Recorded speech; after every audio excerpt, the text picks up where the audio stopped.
95.3 The Range, that is Margo Price with Little Pain. I'm Chuck Taylor, and I got to sit down with Margo on Friday afternoon, sound check, as she was getting set to play the Kessler that evening. Now, the interview you're about to hear is a little echoey, and there are a couple things I had to beep out just because of personal preferences of the radio station. But other than that, this is the full interview that I did with Margo Price. First of all, just want to thank you for taking the time to do this, and we really greatly appreciate you being part of the Texas Music Revolution. Man, I'm excited to be a part of it. It's awesome. We along with everybody else, first discovered you with Midwest Farmer's Daughter in 2016, which was a super debut. I mean, you don't see many artists with their debut album do as much as you did and get as much success off that first album. I'm proud of it. I'm still really grateful for the turnaround that my career's taken. I mean, it was my debut album, but I've been, floundering in the music business for about over a decade here. So it was a surprise that it's a true labor of love too, because I mean, you and your husband sold your car at CarMax. You hawked your wedding ring. I mean, this was truly something that had to get out there.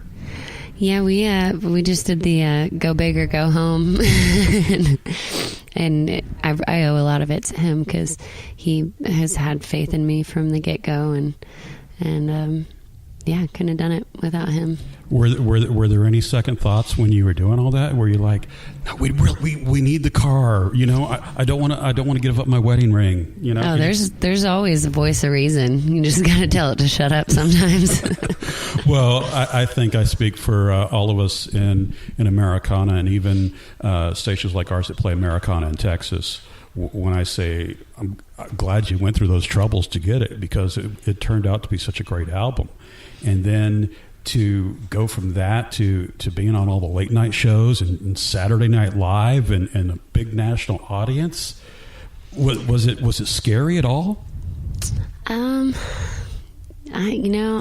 wasn't really nervous for SNL. I mean, I was nervous for the first late night thing I did, which was Stephen Colbert. Yeah. It was 2 years ago, and I was definitely nervous, the first time. But then after that, I just put it out of my head and just told the band that we're all just playing music and we do it well, and you just kind of got to think about being in the moment with each other and not really worry about the cameras and the lights and all that extra stuff. Yeah, I remember watching the SNL episode and sitting there and thinking, wow, this is our kind of music being shown to a national audience, and they get it. Yeah, everybody at SNL is so cool, and Lorne Michaels, I sat and talked to him for a long time. He actually has a son that lives in Nashville, I think, but he, they have been great support, and everyone that works there, I'm really, really grateful to them for giving me that opportunity. What was the coolest moment backstage there? Was it meeting Lorne, or were there somebody else that you always see on TV that you were just like, this is so cool? Well, I hung out with Leslie Jones. I think she's hilarious. Yeah. She's tough. Bobby Moynihan. Yeah. Let's see. Well, and we had some backstage and Russell Crowe, and it was a wild night. The after party was pretty wild too. Had never been around like paparazzi or anything like that, so it was kind of weird to. Have you gotten used to it now? Bodyguards like around. Oh well, I mean, people leave me alone for the most part, Yeah. Every now and then I'll get surprised somebody knows me, but I don't mind. I like talking to fans. This latest album, All American Made, it seems to take what you built on the first album and take it to another level, and then to have Willie Nelson sing on the album with you. As somebody who loves country music, I mean, that's got to be like the ultimate. I mean, the only thing better than that is having Loretta Lynn sing with you.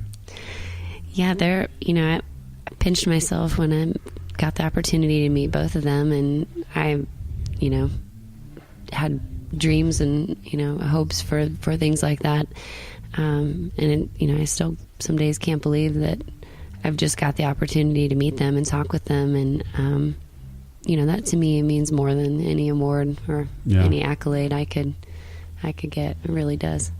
Well, I mean, Willie's just the coolest. I still can't believe he sang on my record, but he's been so supportive, and loved playing Farm Aid, and being a part of the 4th of July picnic. I adore him and his family. Good people. For anybody who's listening to this next week, sound check's going on, so we're sitting backstage here at the Kessler Theater, and Margo Price is going to be playing at the Toyota Texas Music Revolution coming up on March 24th, along with Ray Wiley Hubbard, Ryan Bingham. I mean, this is a great lineup that we've got, and we're so excited to have you be a part of this. Oh man, and Texas Gentlemen, they're good friends of mine. It's awesome. Yeah. My husband Jeremy is actually he was born in San Antonio and then raised for a while in Georgia, but then he lived for a long time in McKinney. Yeah. Outside of Dallas there, so Plano and Denton and all those places. Yeah, and I've visited his family there so many times, so it's crazy that I'm actually going to play an event in Plano because we were always just hanging out at his folks' house. And you mentioned Texas Gentlemen.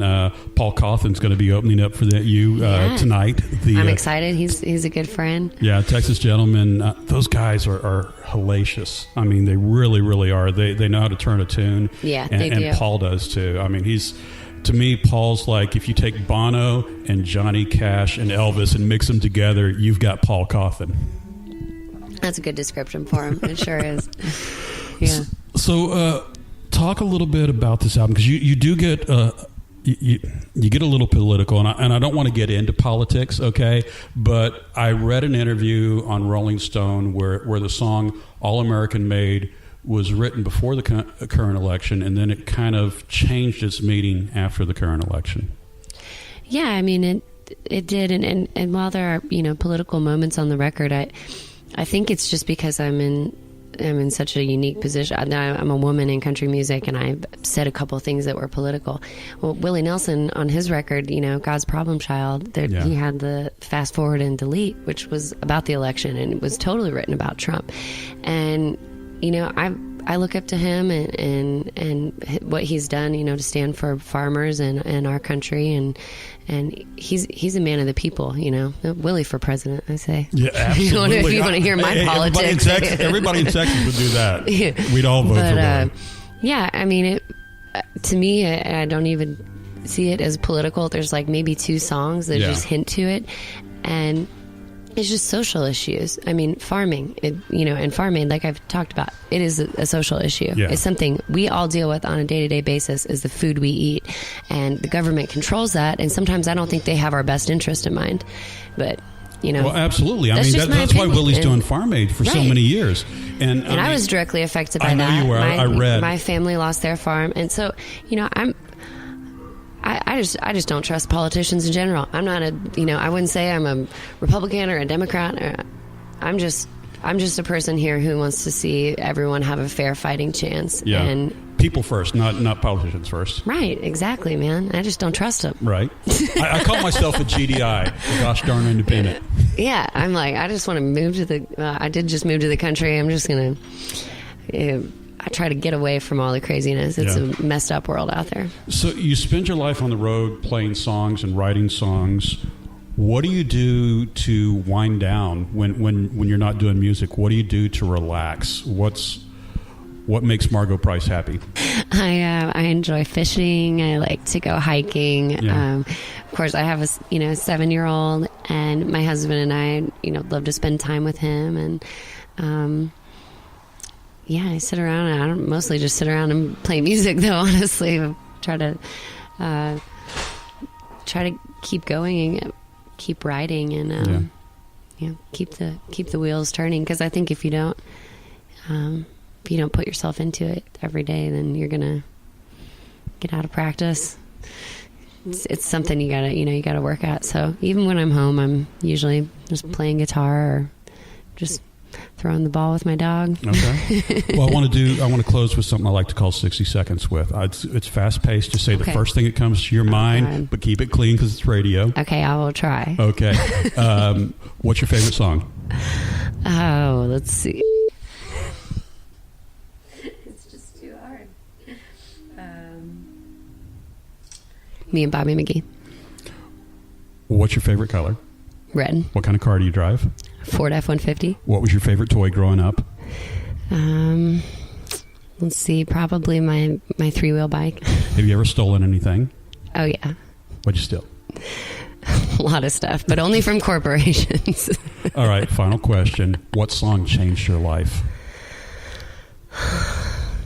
I think the Beatles, Day in the Life. Why? Why'd that song change your life? It's just like, it's an opera, and it's about kind of everything and nothing all at once, you know? Just the way that it moves. That's my favorite. That's my favorite one. Margo Price, thank you so much. We're looking forward to seeing you on March 24th. Thank you. Oak Point Park and Amphitheater, folks. Get your tickets at KHYI.com.